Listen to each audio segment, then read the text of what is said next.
Hello students, आज हम chapter second principal of management की केस स्टडी करेंगे। ये हमारा पार्ट 1 है। 2 पार्ट में हम प्रिंसिपल ऑफ मैनेजमेंट की केस स्टडी कवर करेंगे। तो देखिए, सबसे पहले केस स्टडी पढ़ने का मैंने आपको मेथड बताया था। सबसे पहले आप क्वेश्चन देखिए कि क्वेश्चन में क्या बोल रहा है, और फिर उस क्वेश्चन को अपने माइंड में रखते हुए आप डिटेल में जाइएगा केस स्टडी के, और वहाँ से आप फाइंड कीजिए कि क्वेश्चन की रिक्वायरमेंट के हिसाब से हमें किस केस स्टडी की किस पॉइंट को, किस कीवर्ड्स को फोकस करना है। तो आप कीवर्ड फोकस करना है आपको केस स्टडी में, जिससे आपके जो आंसर है उसको इजीली आंसर किया जा सके। तो देखिए स्टूडेंट्स, यह क्वेश्चन दे रखा है, which principle of management is violated here and why. यहाँ पे कौन से मैनेजमेंट के प्रिंसिपल को वॉलेट किया जाता है। वॉलेट मीन्स मतलब उसको फॉलो नहीं किया जाता, एंड वाई क्यों नहीं किया जा रहा, ये दोनों चीज बतानी है।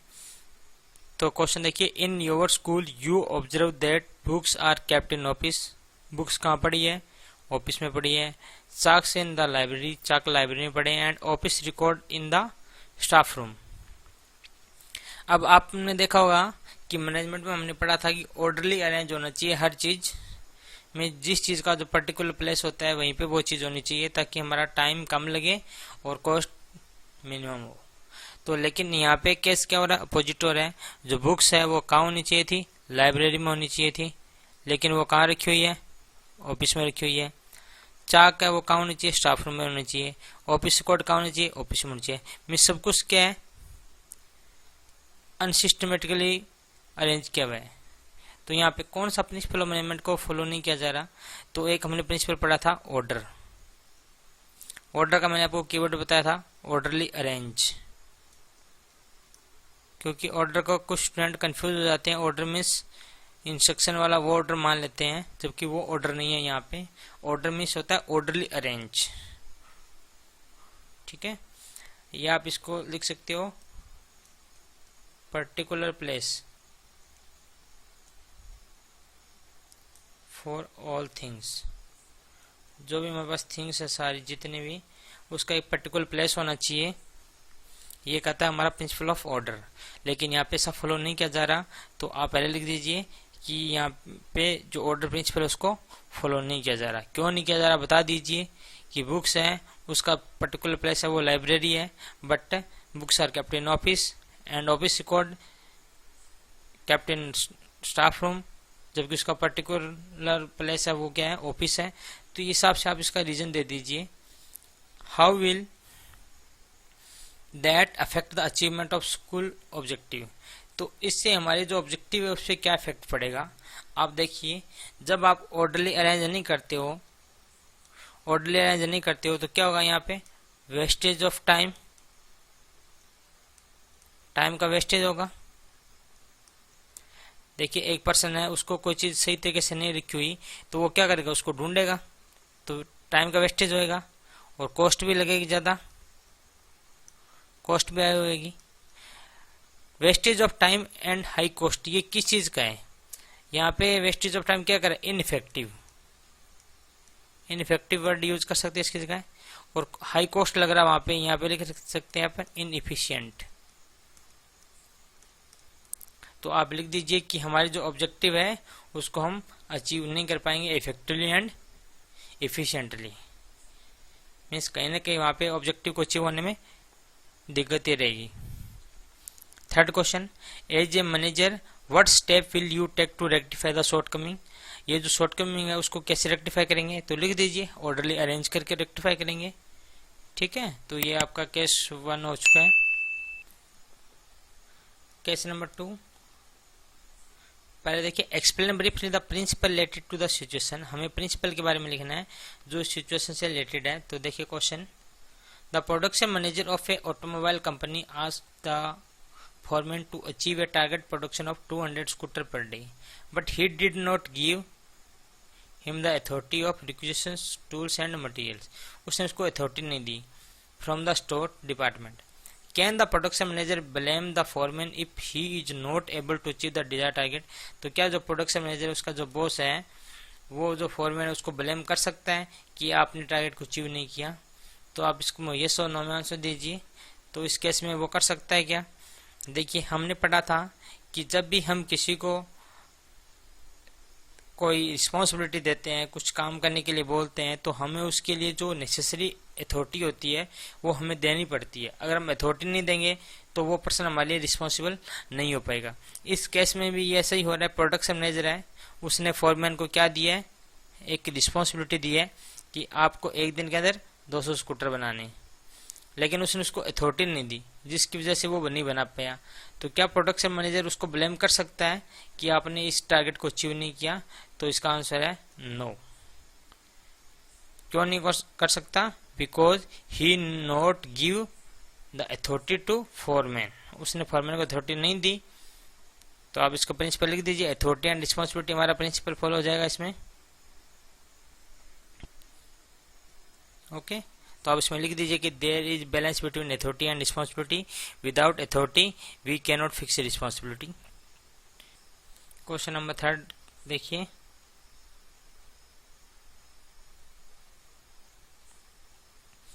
पहले इसका क्वेश्चन देखिए, क्वेश्चन नंबर 3 का। Identify any 3 principles of management, हमें पूरा क्वेश्चन पढ़ना है। विच वर बिगिन वॉलेटिल, जिसको फॉलो नहीं किया गया। Coating the line from the एबो, आपको लाइन कोट करना है और जिसको फॉलो नहीं किया गया मीन्स वो लिखने हैं, फॉलो वाले में नहीं लिखने। तो अब क्वेश्चन को पढ़िए साथ साथ। Sonia limited was engage in the business of manufacturing automobile components.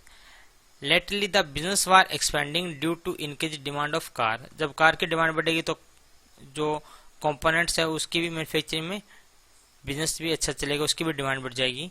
The competition was also increasing. In order to keep its market share intact the company direct to its workforce to work overtime, उस समय work force को बोला कि over time आप काम कीजिए। But this resulted in many problem, क्या क्या प्रॉब्लम हुई देखिए। Due to increase pressure of work the efficiency of worker decline, worker की जो एफिशिएंसी है वो क्या हो गई? डिक्लाइन हो गई है। Sometimes the subordinates had to work for more than one superior, कई बार सबऑर्डिनेट को एक से ज्यादा सुपीरियर के अंडर में काम करना पड़ता है। तो याद कीजिए यहाँ पे कौन सा प्रिंसिपल वॉलेट हो रहा है? तो पता लग रहा है unity of command. Unity of command हमें क्या कहता था? ये कहता था कि एक सिंगल टाइम पे हमें एक ही सुपीरियर से ऑर्डर मिलना चाहिए। बट इस केस में आपको क्या कह रहा है कि subordinate had to work for more than one superior, एक से ज्यादा सुपीरियर के अंडर में काम करना पड़ता है। मीन्स यहाँ पे यूनिटी ऑफ कमांड प्रिंसिपल को फॉलो नहीं किया जा रहा। तो एक तो यूनिटी ऑफ कमांड लिख दीजिए। The worker were becoming indiscipline, जो वर्कर है वो क्या हो रहे हैं? इनडिसिप्लिन हो रहे हैं। तो एक हमारा प्रिंसिपल ये भी था कि डिसिप्लिन, ये भी फॉलो नहीं किया जा रहा वहां पे। The spirit of teamwork which had characterized the company previously had begin to wane, और जो हमारी स्पिरिट ऑफ टीम वर्क है, जो हमारी टीम स्पिरिट है वो भी क्या हो रही है? खत्म हो रही है। तो इसमें वो लिख दीजिए spirit the corpus, spirit the corpus. तो ये इसमें क्या है? प्रिंसिपल है जिसको फॉलो नहीं किया जा रहा सोनिया लिमिटेड द्वारा। तो आप इसको एक्सप्लेन कर दीजिए, ब्रीफली एक्सप्लेन कीजिए, ज्यादा डिटेल में मत जाइए इसको। Main question number 4, A subordinate receive order from more than one boss, यही अभी पढ़ के आए थे वो ही है। तो आप बताइए इसमें कौन सा प्रिंसिपल है? Unity of command.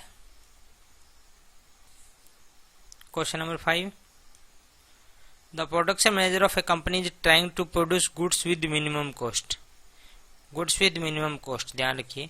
Name the concept, यहाँ प्रिंसिपल नहीं पूछा, यहाँ पूछा कंसेप्ट बताइए। तो कंसेप्ट यहाँ पे कौन सा है? मिनिमम कॉस्ट कौन सा होता है? इफेक्टिव या एफिशिएंसी? इफिशिएंसी। क्वेश्चन नंबर 6, पहले केस देखिए। Identify and explain the various principle of management that are being applied, जो अप्लाई किए जा रहे हैं राधिका लिमिटेड वाले, विद कोटिंग, कोट भी करना आपको। And identify and explain the principle of management which are being violated, आपको अलग अलग लिखना है। फर्स्ट क्वेश्चन में आपको वो लिखने हैं जो फॉलो किया जा रहा है, सेकंड में वो लिखने हैं जो फॉलो नहीं किए जा रही है। तो अब केस स्टडी पढ़िए।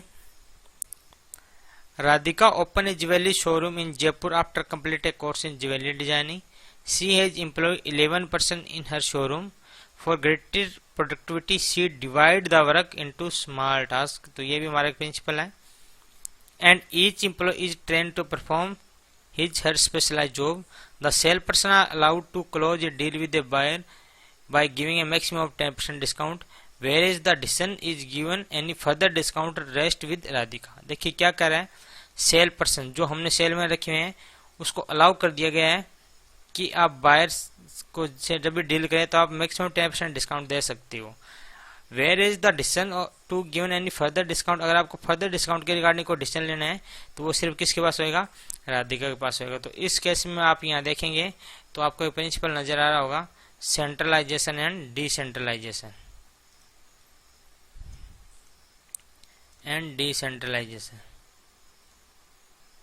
ठीक है।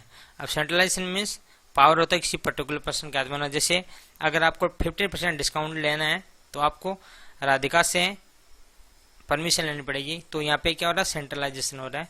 और 10% तक डिस्काउंट आप दे सकते हो, मीन्स डिसेंट्रलाइजेशन है। तो एक ये आ गया हमारा।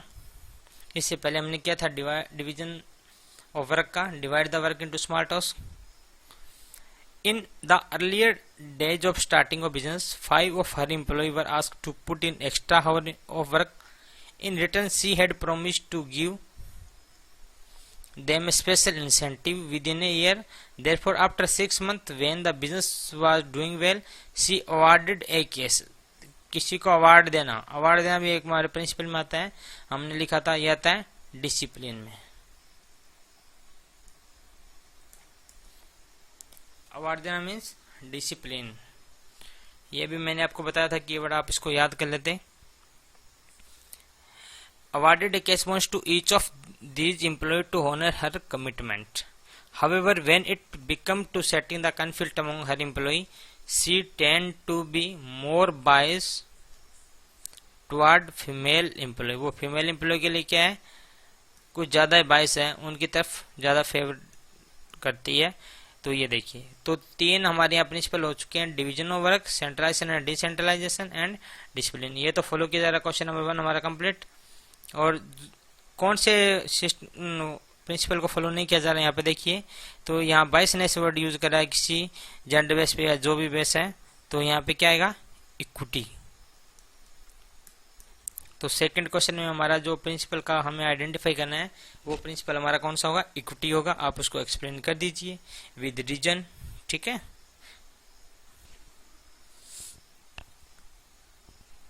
Question number 7, identify and explain the various principles of management that Mehul is advising Neeraj to follow while doing the job. आपको वो प्रिंसिपल बताने हैं जो मेहुल ने नीरज को एडवाइजिंग किए हैं। तो देखिए question, Neeraj is selected for the post of software developer in a IT company on the first day of his joining. Mehul कौन है, उसका सीनियर है, प्रोजेक्ट मैनेजर है। Tell Neeraj that during the course of his work he will come across many such opportunity which may tempt him to misuse his power for individual or family benefit at the cost of larger general interest of the company.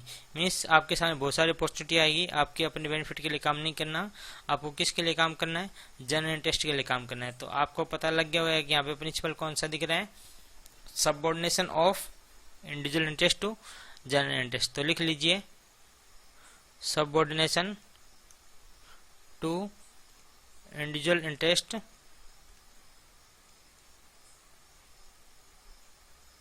General interest. हमें general interest को prefer करना है। General interest means जो हमारे organisation का जो interest है उसको प्रेफर करना है। हमें अपने फैमिली के बेनिफिट के लिए या किसी खुद के बेनिफिट के लिए हम वहां पे काम नहीं करना।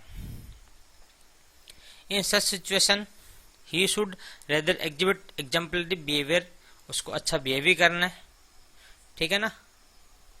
यहाँ बिहेवियर की बात आएगी तो ये हमारी वैल्यू में कवर हो जाएगा सारी चीजें। And it will raise his stature in the eyes of company, Also for interacting with anyone in the company on official matter, she should adopt the formal chain. Formal chain हमारा कौन सा principle है, याद करिए. Formal chain ऐसा कुछ principal था यहाँ पे फॉर्मल चेन यूज होता है, याद आया. यह था हमारा स्केलर चेन. तो दो प्रिंसिपल हो गए, तो सबऑर्डिनेशन वाला, एक स्केलर चेन वाला. आप उसको एक्सप्लेन कर दीजिए क्वेश्चन के पार्ट 1 में, एंड सेकंड पार्ट में आप इसमें लिख दीजिए वहाँ पे किस चीज़ की बात हो रही है. एक तो ऑनेस्टी की बात हो रही है कि उसको पूरा ऑनेस्ट रहना है, मिसयूज नहीं करना है खुद के बेनिफिट के लिए. और सेकंड यहाँ पे बिहेवियर के से रिगार्डिंग बात हो रही है, तो आप इसमें अपनी वैल्यू लिख सकते हो. Question number 8, outline the concept of principal of management. Why does Satyendra find the principle of management different from those of pure science. क्यों कहता है कि वो जो मैनेजमेंट के प्रिंसिपल ऑफ प्योर साइंस से डिफरेंस है, तो हमें एक डिफरेंस लिखना है इसमें. Y do the principle of management from the core of management. Core means very very important, तो ये क्यों है इसके प्रिंसिपल ऑफ मैनेजमेंट, तो उसकी इंपॉर्टेंस लिख देना. तो देखिए क्वेश्चन में क्या है. Davinder is a class 12th commerce student in A reputed school in Punjab. Satinder is her elder brother who is doing his master in hospital admission from Delhi. वो कहाँ से करके आया है, मास्टर हॉस्पिटल एडमिनिस्ट्रेशन में मास्टर करके आया वो. Davinder show him the business study project that he is preparing on the topic of principle of management. Satinder tell him that this principle are also a part of MBA course. वो कहता है कि ये तो हमने भी पढ़ा है MBA कोर्स में, जब हमने हॉस्पिटल एडमिनिस्ट्रेशन में कोर्स किया था तब हमने भी इसको देखा था. At the beginner level as they form the core of management in practice, but he finds this principle different from those of pure science. लेकिन उसने ये फाइंड किया कि ये थोड़ा डिफरेंट है. तो यहाँ पे कंसेप्ट की बात कौन सी हो रही है, या कौन सा कंसेप्ट आ रहा है, आप देखिए उसको.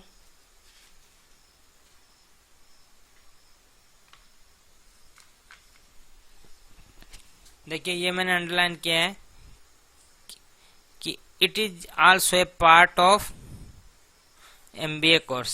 मीन्स ये क्या है, आपको गाइडलाइन देता है. मैनेजमेंट की जो प्रिंसिपल है वो क्या है, एक गाइडलाइन है. यहाँ मैनेजमेंट के प्रिंसिपल का कंसेप्ट लिखना है, तो आप लिखिए जनरल गाइडलाइन.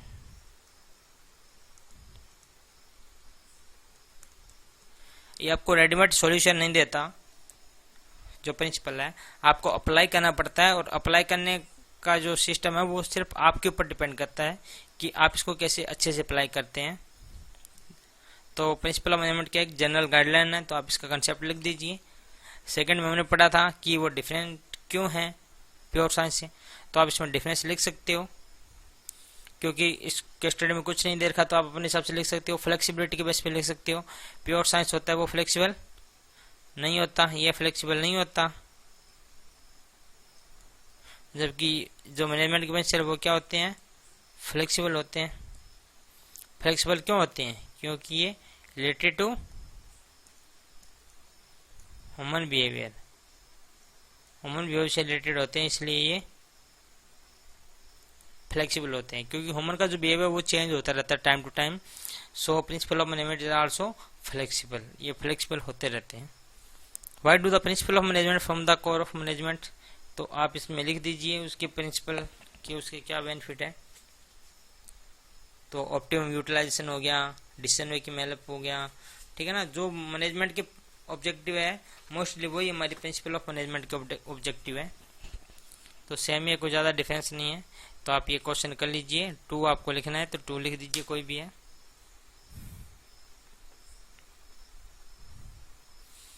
Question number 9. देखिए पहले इसका क्वेश्चन देखते हैं क्या है. State any one principal of management given by fuel. आपको एक प्रिंसिपल लिखना है. 1 बोला तो 1 लिखिएगा. अगर आपको लग रहा है कि स्टडी में ज़्यादा है तो आप सिर्फ उसका एक को एक्सप्लेन कर दीजिए, बाकी को शॉर्ट में लिख दीजिए. And 1 characteristics of management. 2 question पूछे हैं, एक आपको प्रिंसिपल लिखना है और एक आपको फीचर्स लिखनी है मैनेजमेंट की.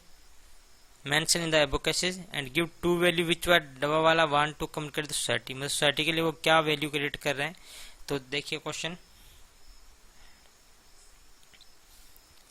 नूतन tiffin box service was started in Mumbai by Mumbai dabbawala. The dabbawala who are the soul of entire Mumbai aim to provide prompt and efficient service by providing tasty homemade tiffin to all office goers at right time and place.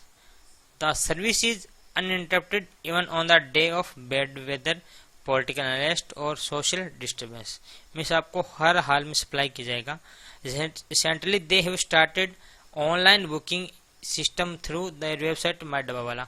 उसने एक नया system start किया है. तो नया system start करना भी हमारे एक प्रिंसिपल होता है. याद कीजिए कौन सा प्रिंसिपल होता है, कमेंट बॉक्स में डालिए. तो ये होता है इनिशिएटिव. ये होता है इनिशिएटिव लेना किसी चीज का. इनिशिएटिव हमारा एक मैनेजमेंट प्रिंसिपल होता है. Owing to their tremendous popularity amongst the happy and satisfied customer and members, the Dabbawala were invited a guest lecturer by top business school. The Dabbawala operate in group of 25-30 people. तो यहाँ पे एक feature निकल के आ रही है group activity. आप इसको देखोगे तो आप इसको साइड में लिख दीजिएगा group activity.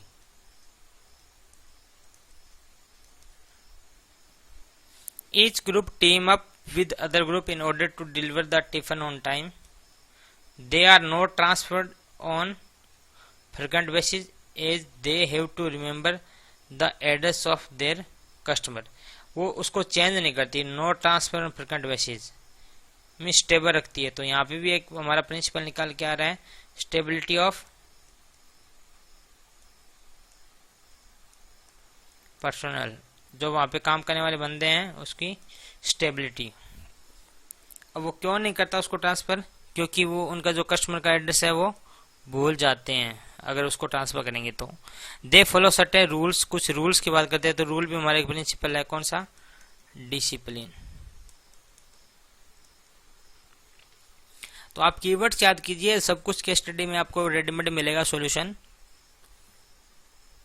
Recently on the suggestion of few. तो ये आपके हो चुके हैं, फीचर्स हो चुकी है. ये रूल्स पढ़ लेना. रूल्स का हमें एक ही करेक्शन निकल के आ रहा है डिसिप्लिन, इनिशिएटिव. तो ये तीन आपके प्रिंसिपल हो रहे हैं. एक ग्रुप एक्टिविटी का आपका फीचर्स दिख रहा है. अब हमारा बच्चा सोसाइटी के लिए क्या वैल्यू क्रिएट कर रहा है तो देखिए second paragraph. Recently on the suggestion of a few self motivated fellow man the dabbawala thought out and executed a plan of providing food left in tiffin by customer to slum children. जो slum area के बच्चे हैं उनके लिए उसने plan execute किया है. They have instructed their customer to place red sticker, कि वो रेड स्टिकर लगा दें अगर फूड उस टिफिन में पड़ा हुआ है तो, ताकि उसको खिलाया जा सके पूरे बच्चों को. तो ये सोसाइटी के लिए क्या करें, अच्छा काम कर रहे हैं. ठीक है ना. तो आप इसको लिख दीजिएगा. ठीक है ना. आप इसको कोट करके उसका पूरा डिटेल पैराग्राफ लिख दीजिए. ये it work for social.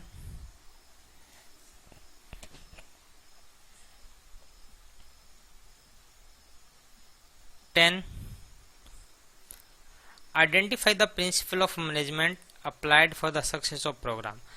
Programme को सक्सेस करने में किस प्रिंसिपल को फॉलो किया गया वो आपको बताना है. और उसकी 2 फीचर्स बतानी है जो इस पैरा में है, और 2 वैल्यू बतानी है. ये 3 क्वेश्चन आपका 4 मार्क्स का. आपका विद्यालय believe in holistic development of students. तो होलिस्टिक डेवलपमेंट एक तो यही हमारी वैल्यू आ चुकी है. मीन्स ये बच्चों के लिए कुछ कर रहा है तो ये क्या एक वैल्यू है. And the increase team building through a mix of curricular, co-curricular and sports activity. On its founder day, a stage performance had to be put up and committee of 10 perfect was constituted to plan. 10 बंदों की हमने committee बनाई. Means ये क्या है यहाँ पे group activity है. तो ये हमारी क्या आ गई फीचर.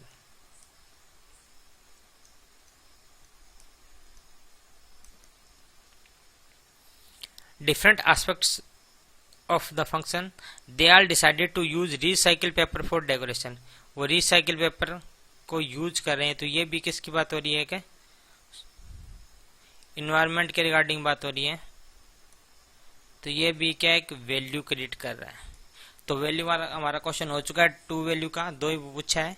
अगर और कोई मिलेगी तो हम लिख देंगे. ये तो होलिस्टिक डेवलपमेंट ऑफ स्टूडेंट और दूसरा यूज ऑफ रिसाइकिल पेपर, जिससे हमारा जो पोल्यूशन है वो कम होगा कुछ हद तक. There was split of unit and harmony. Split of unit, तो यूनिट स्प्लिट की बात हो रही है. तो स्प्रेड द कॉर्पस वो भी आप लिख सकते हो इसके अंदर principal. And all members supported each other with mutual trust and belongingness. The program was systematically planned and executed. Karthik, one of the perfect, realized that unknowingly the group had applied one of its principle. उसने लगा कि यहाँ पे कोई principal को follow किया जा रहा है जब प्लानिंग की थी या एग्जीक्यूट किया था program. He was so inspired by the success, उसको सक्सेस से काफी सारा इंस्पायर मिला। That he asked his father to apply same principle in business. वो अपने फादर को बोला कि जो हमारे प्रोग्राम में किया गया था प्रिंसिपल को फॉलो, वही आप अपने बिजनेस में फॉलो कीजिए। बट उसका फादर कहता है कि इट इज ऑलरेडी अप्लाइड। तो बताइए यहाँ प्रिंसिपल की एक फीचर और आ रही है कि वही प्रोग्राम में प्रिंसिपल फॉलो किया जा रहा है, वही उसके बिजनेस में फॉलो किया जा रहा है, मीन्स यूनिवर्सल। तो यहाँ पे एक फीचर आ रही है universal, means same principle of management follow in program and it can also follow in business। तो बिजनेस में कर सकते हैं, उधर भी फॉलो किया जा रहा है, तो ये क्या हो गया, यूनिवर्सल हो गया। तो म्यूचुअल ट्रस्ट वाला आप इसका प्रिंसिपल बना दीजिए, ठीक है। स्पिरिट ऑफ यूनिटी का जो है आप इसको प्रिंसिपल बना दीजिए, spread the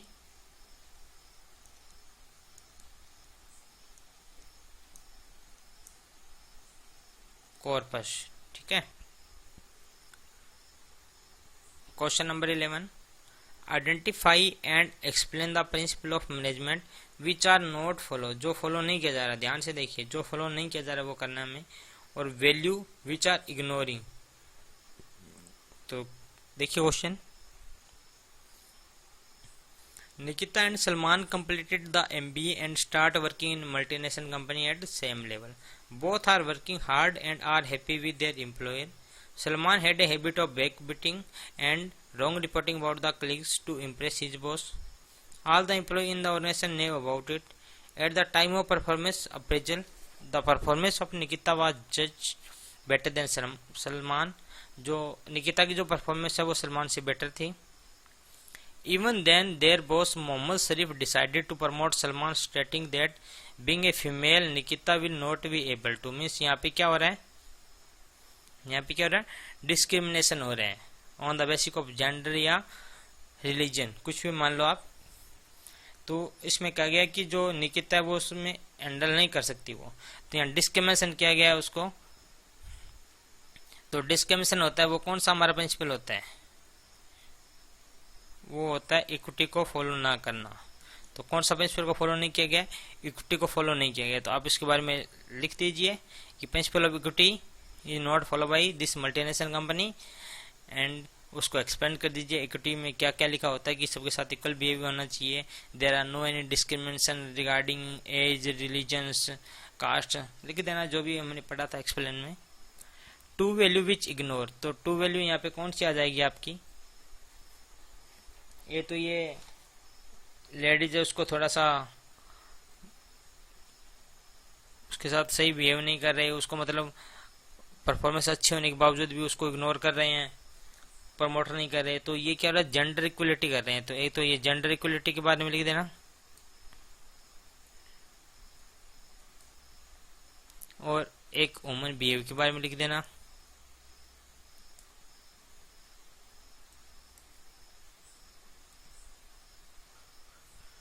question number 12, sigma limited is a large company. पहले इसका क्वेश्चन देखिए, concept of management of sigma limited is lacking, मतलब किस कंसेप्ट की कमी है यहाँ पे। Sigma limited is a large company manufacturing electric motor. The company has several department, production, marketing, finance and HR. Mr. Sasak, CEO of the company, set the target sale of 10 crore in a month. To increase the sale, the marketing manager, Mr. Ishan, insist on offering 10% discount to customer. Means हमें target दिया गया है कि हमें 10 करोड़ की cell करनी है एक मंथ के अंदर। इस सेल को इंक्रीज करने के लिए जो मार्केटिंग मैनेजर था मिस्टर ईशान, उसने कहा कि आप 10% डिस्काउंट ऑफर कीजिए कस्टमर को। But the finance manager mister Mohak does not approve sir discount as it would means loss of revenue. तो यहाँ पे देखिए